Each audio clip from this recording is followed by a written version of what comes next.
You're listening to The World at 8 with Lynne Mozart.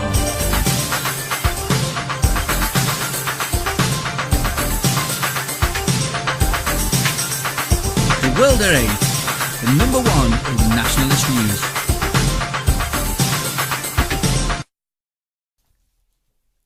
Highlights of the news today, Wednesday the 28th of August 2013. Rotherham Council Deputy Leader resigns as 4 child sex grooming victims solicitors announce suit. GBH charged for tyre firm boss who tackled burglar.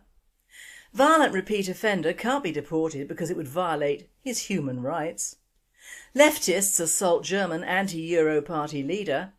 No more Christmas, Berlin tries neutrality.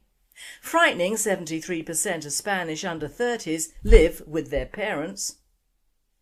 US tax dollars help fund UN hate camp in Gaza documentary. It is not about oil. Saudis offer Russia secret oil deal if it drops Syria. Thought for the day, dangerous truths or are they? And finally, you gotta pick a pussy or two, boy, gotta pick a pussy or two. UK news. Rotherham Council Deputy Leader resigns as 4 child sex grooming victims solicitors announce suit. The Telegraph is reporting 4 victims of the convicted Rotherham child sex groomers are planning to sue Rotherham Council for systemic failures to protect them from sexual abuse by predatory men when they were children. Solicitors Switzalskis said that they are working on behalf of the women who want to take legal action against Rotherham Council. David Greenwood of Switzalskis said it's important to remember that at the time of the abuse they were children under the age of 16 and could not legally consent. The spotlight fell on Rotherham in 2010 when 5 men described by the judge as sexual predators were given lengthy jail terms after they were found guilty of grooming teenage girls for sex. This announcement coincides with BBC and Times newspaper reports that Deputy Leader of Rotherham Council, Jahangir Akhtar, has stepped down over claims he knew about a relationship between a girl in care and a suspected child abuser. It is reported Mr Akhtar is related to the alleged offender and was aware of their relationship.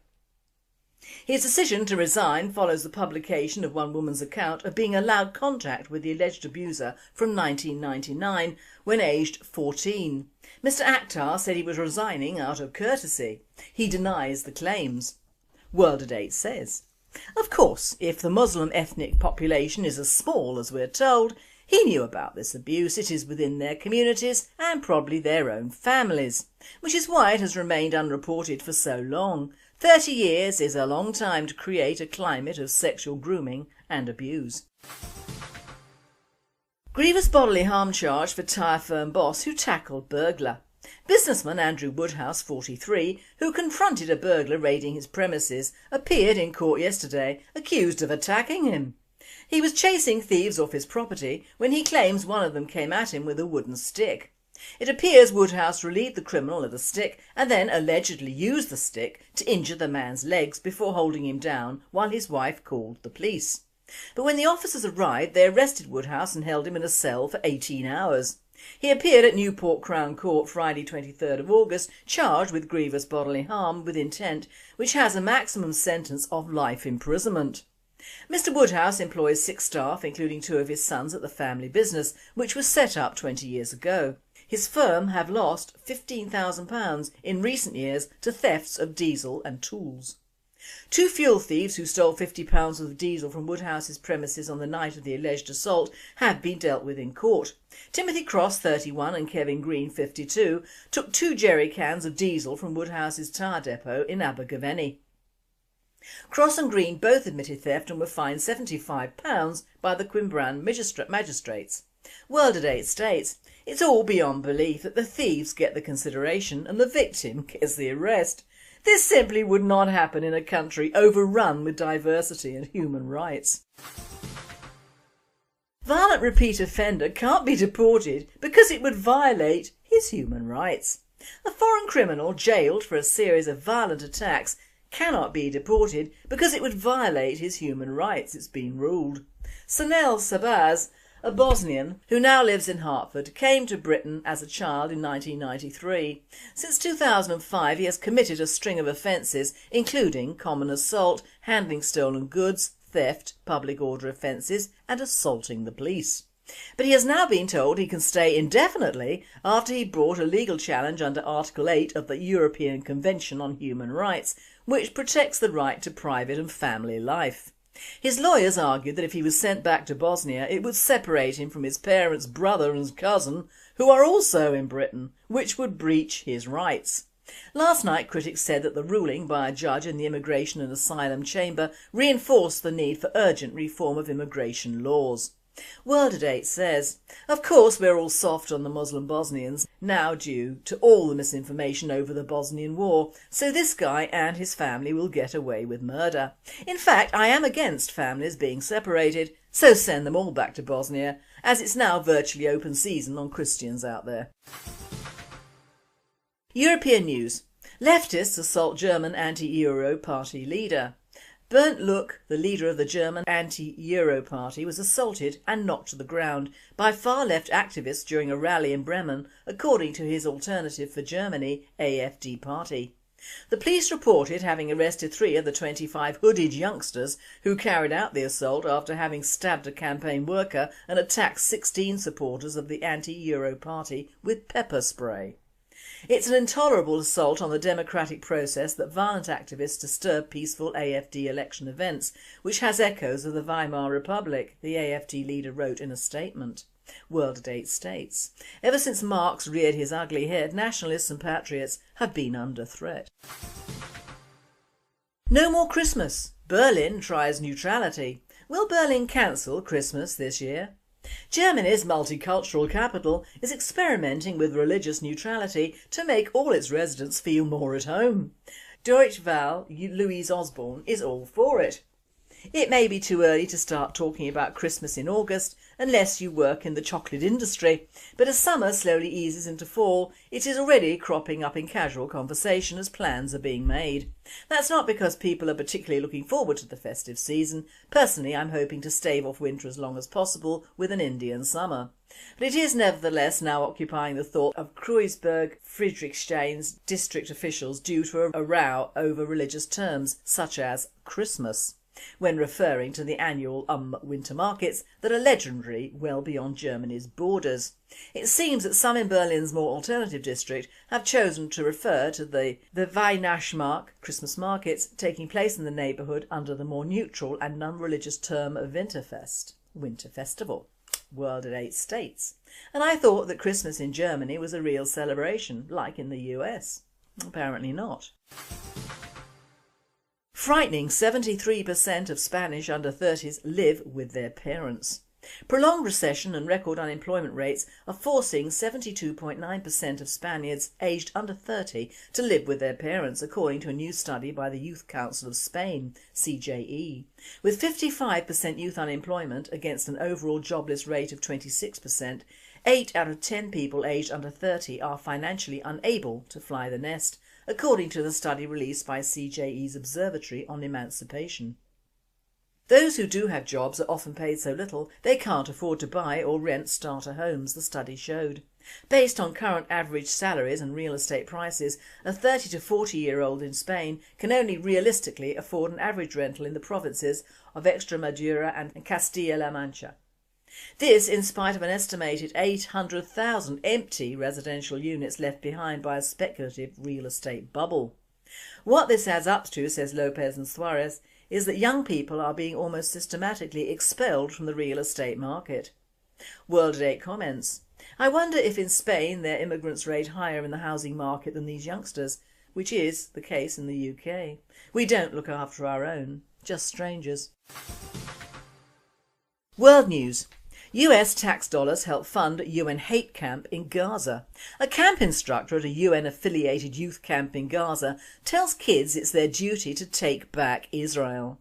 Palestinian children as young as 5 are being taught to hate Jews, glorify martyrs and support jihad. And a US-funded United Nations agency is helping to underwrite the effort, according to a controversial new documentary. The United Nations Relief and Works Agency hosts the summer camps in which Palestinian children are allegedly being indoctrinated in scenes captured in Camp Jihad inside UNRWA Summer Camp Season 2013. In addition to learning hateful phrases, the children are being taught that Israel belongs to them by birthright, according to the film by the Centre for Near East Policy Research. The mantra is, they are a gang of infidels and Christians, they don't like Allah and do not worship Allah, and they hate us. It is not about oil. Saudis offer Russia secret oil deal if it drops Syria. The Telegraph reports leaked transcripts of a meeting between Russia's Vladimir Putin and Saudi Prince Bandar bin Sultan, revealing that Saudi Arabia has secretly offered Russia a sweeping deal to control the global oil market and safeguard Russia's gas contracts if the Kremlin backs away from supporting the Assad regime in Syria. The revelations come amidst high tension in the Middle East, with the US, British and French warships poised for missile strikes in Syria. Iran has threatened to retaliate. Prince Bandar, head of Saudi intelligence, allegedly confronted the Kremlin with a mixture of inducements and threats in a bid to break the deadlock over Syria. The talks appear to offer an alliance between the OPEC cartel and Russia, which together produce over 40 million barrels a day of oil, 45% of global output. Such a move would alter the strategic landscape. As-Safir said that Prince Bandar pledged to safeguard Russia's naval base in Syria if the Assad regime is toppled, but he also hinted at Chechen terrorist attack on Russia's Winter Olympics in Sochi if there is no accord. I can give you a guarantee to protect the Winter Olympics next year. The Chechen groups that threaten the security of the Games are controlled by us, he allegedly said. World at 8 says, if the West doesn't listen to this and other reports, we have only ourselves to blame for this blatant global corruption and the result. Thought for the day, dangerous truths, or are they?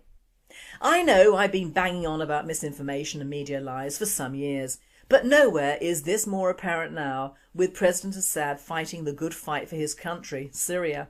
It would appear that a person only has to disagree with a handful of democratic protesters in their country, which is a misnomer at the start, because democratic people surely don't protest armed in the streets, but leave it to more lawful forms of democracy. Then the entire world and its mother decide that the so-called democratic elements are right and that an elected head of state who has been incumbent for many years is automatically wrong. And if all else fails, like foreign aid and fighters, then this person must be seen to be wicked, and if this is put down to stacks of repeated pictures and so-called evidence which could be from anywhere, and very little is said from the established government, then of course it must be true. When will the West learn that the only tapes and evidence to come out of what is a country at civil war will be the ones the democratic rebels want to come out? I say democratic rebels when in fact, in the few unfortunate examples we have from past years, these protesters are in fact radical Islamic terrorists and nothing more and nothing less. They are not free or coalition forces. They are anti-whatever government forces or rule there is established in those countries, and they stand for radical Islamification of already fairly democratic Islamic governments. Fact. Iraq, Libya, Egypt have all and are still suffering under this new democratic guise, to the detriment of those countries and usually the deaths of the deposed elected leaders. One cannot count Egypt as Morsi was elected, even though I deeply suspect it was rigged, and obviously the Muslim Brotherhood didn't prove particularly popular with the majority of the people, thus the army coup. But Syria is the last ecumenical Muslim country in that area, having several Christians in the government, which is what the jihadists want to change for the worse, and which we in the West and the US are helping them to do. Now, we all remember Iraq, and even I was under the impression that Saddam had WMDs, and also Saddam was not a liked figure as he had invaded another Muslim country which incurred the wrath of the Saudi-reliant nations some years before. So, much like Hitler after World War II, Saddam was not publicity friendly, and also the West needed alternative news to avoid the financial bubble that exploded afterwards with subprime mortgages and more. Remember, all news in the media in both the US and the UK is certified by the governments and the establishments before it goes out. And if it avoids honesty in all its various forms, so much the better. After all, it was a good news day that took the 7/7 bombings off the pages, or was it the democratic Islamic terrorists who don't exist in this country doing their worst? We will never know, but remember the old adage, you can't believe everything you read in the papers, is never truer than nowadays. Which is why you will see Farage and UKIP all over the news, but not the sensible comments of the British National Party or other nationalistic groups. The peoples or sheeples must never know the truth until what the powers that be intend to happen, happens, and for many years afterwards various committees are set up and paid for by you, the taxpayer, to ascertain where the truth went. Too little, too late, and deliberately so. Now, Iraq set the stage for global interference in other countries not previously done publicly since Germany invaded Poland, and look where that ended up. Millions of deaths, and I'm not just talking about the Holocaust in Europe here, and what have we achieved? The extermination of nationalism and patriotism, the resurgence of communism in another form and a more dangerous form, yet another genocide of the cream of younger generations, and Germany and Japan are just as powerful as ever, and in fact Japan is just as nationalistic as it was before the war. This doesn't mean I'm anti-war necessarily. The road to peace is filled with graves of soldiers and civilians, and in truth there is a war on this planet all the time, it's just we're not informed of it.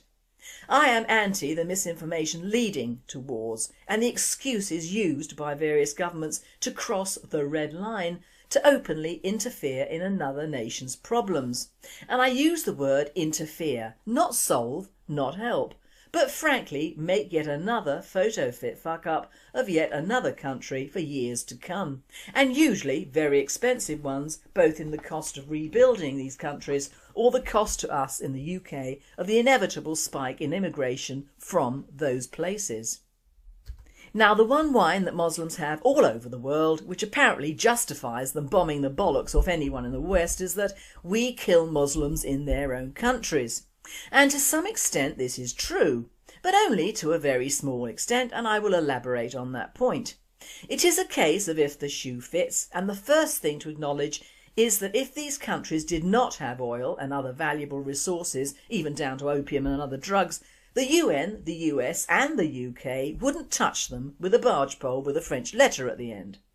More Muslims kill their own in Afghanistan, Iraq, Libya, Egypt and now Syria than British or US troops have done. Fact, get over it. Another point is positive hype. You send troops in to win hearts and minds, and in fact this is what the poor buggers are told. See a terrorist or freedom fighter and walk on. In fact, walk right on over the IED that he's planted in the road. It's all troop training, and now the world is getting smaller, there are very few places that troops can be trained in warfare in the field. And it keeps our soldiers out of our country in case of civil unrest, at which time our government would call in the EU army and then God help us all. If Syria is invaded or the president brought to heel with airstrikes, the picture will become an awful self-fulfilling prophecy. Just look at Libya or Iraq. The whole structure of those countries has gone, buildings, facilities and strong government. It's all down to small Islamic factions all battling it out within the ruination that is now their country. And you can't blame them completely. What started with Iraq should have been a lesson to the protesters and rebels. Don't send stage pictures and films to the TV channels because your problem will become a world problem and it will not be solved the way you might think once the big boys have had a go.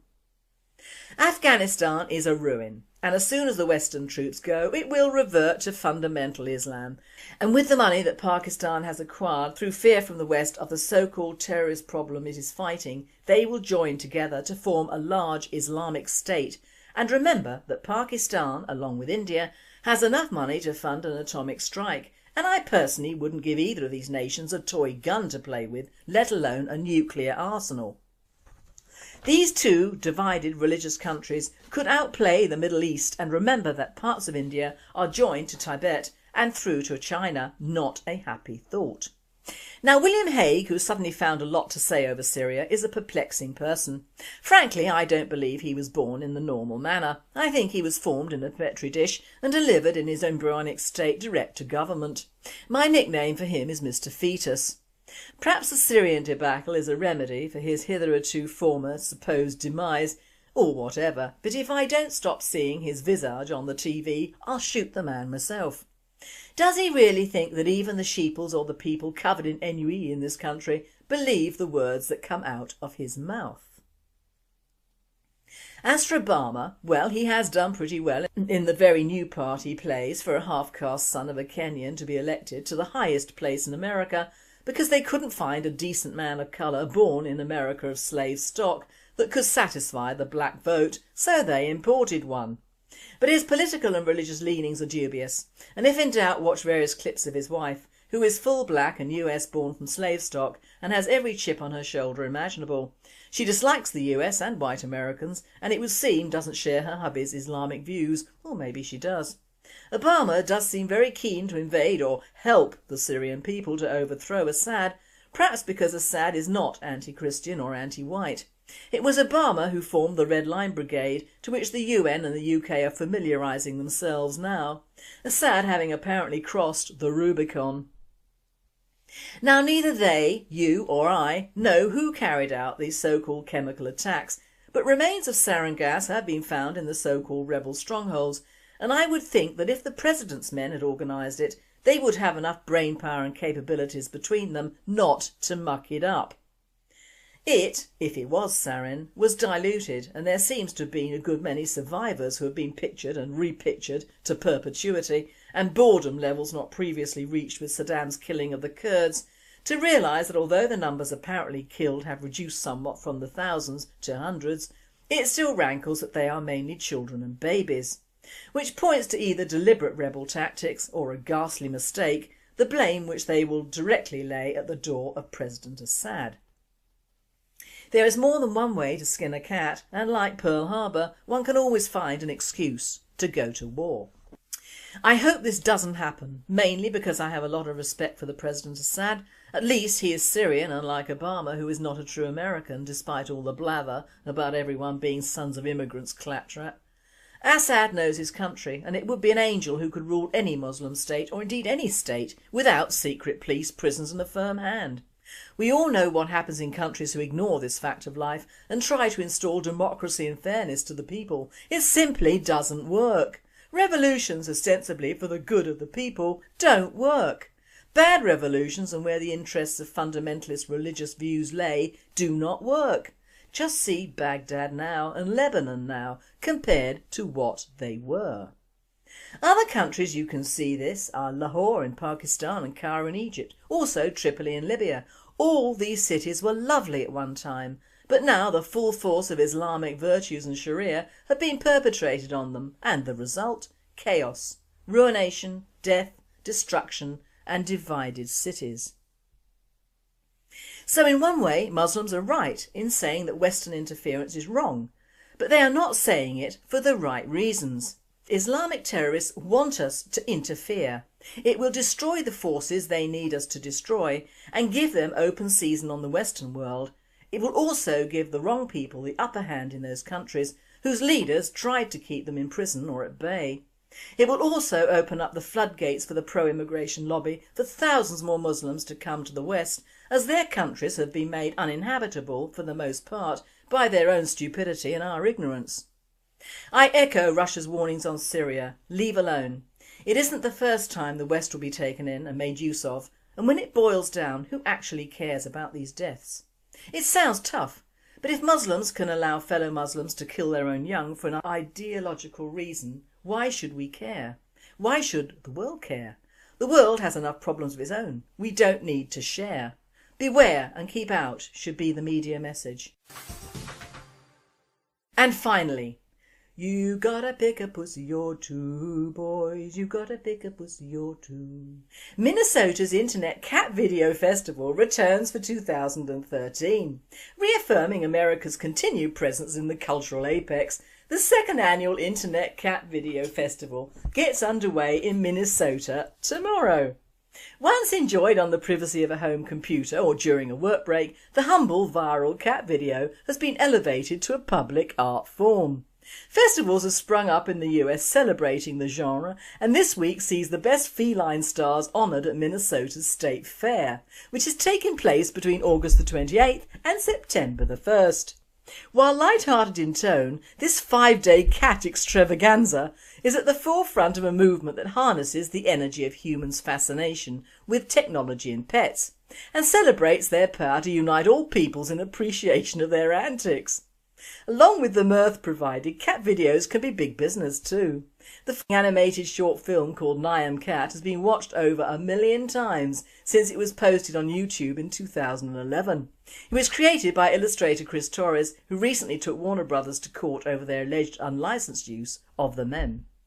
This presenter says in the midst of wars and the oddness of human nature, it's relaxing to watch some of these videos, especially if you're a cat persona as I am. Some are really funny and some others with very small kittens are just gorgeous. To me, a never-ending source of hope and humour, bless 'em.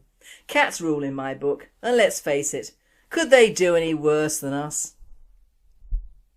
You've been listening to The World at 8. I am Lynne Mozar and I wish you all a very good night. Mr Woodhouse employs 6 staff, including 2 of his sons, at the family business, which was set up 20 years ago. His firm have lost £15,000 in recent years to thefts of diesel and tools. 2 fuel thieves who stole £50 of diesel from Woodhouse's premises on the night of the alleged assault have been dealt with in court. Timothy Cross, 31, and Kevin Green, 52, took 2 jerry cans of diesel from Woodhouse's tyre depot in Abergavenny. Cross and Green both admitted theft and were fined £75 by the Quimbran magistrates. World at 8 states, it's all beyond belief that the thieves get the consideration and the victim gets the arrest. This simply would not happen in a country overrun with diversity and human rights. Violent repeat offender can't be deported because it would violate his human rights. A foreign criminal jailed for a series of violent attacks cannot be deported because US tax dollars help fund UN hate camp in Gaza documentary. It is not about oil. Saudis offer Russia secret oil deal if it drops Syria. Thought for the day, dangerous truths, or are they? And finally, you gotta pick a pussy or two, boy, gotta pick a pussy or two. UK news. Rotherham Council Deputy Leader resigns as 4 child sex grooming victims' solicitors announce suit. The Telegraph is reporting 4 victims of the convicted Rotherham child sex groomers are planning to sue Rotherham Council for systemic failures to protect them from sexual abuse by predatory men when they were children. Solicitors Switzalskis said that they are working on behalf of the women who want to take legal action against Rotherham Council. David Greenwood of Switzalskis said,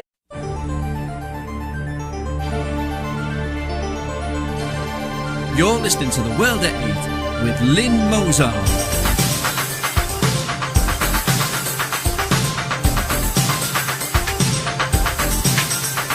The World at 8, the #1 in nationalist news.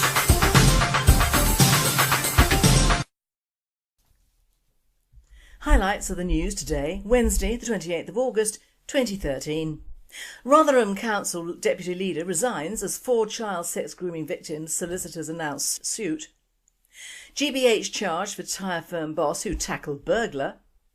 Violent repeat offender can't be deported because it would violate his human rights. Leftists assault German anti-Euro party leader. No more Christmas, Berlin tries neutrality.